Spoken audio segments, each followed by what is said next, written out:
ธุฝากพระแม่ธรณีบอกกล่าวไปถึงพญานาคีนาคาสิ่งศักดิ์สิทธิ์ทั้งหลายณแม่น้ำโขงแห่งนี้ผีพายนางเงือกพูดแม่น้ำถ้าศักดิ์สิทธิ์จริงมีจริงขอให้มาเอาเฮียกงดีนเคไปอยู่ด้วยณตอนนี้สาธุ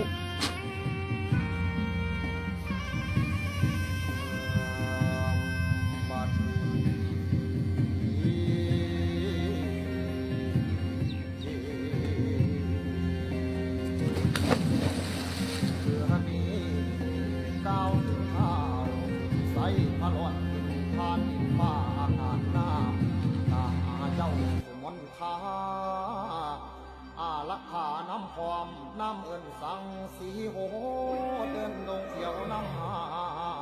สมนทามาเสียงไหว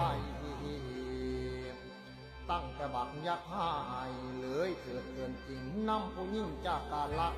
ขืนเป็นเมียส้มโซน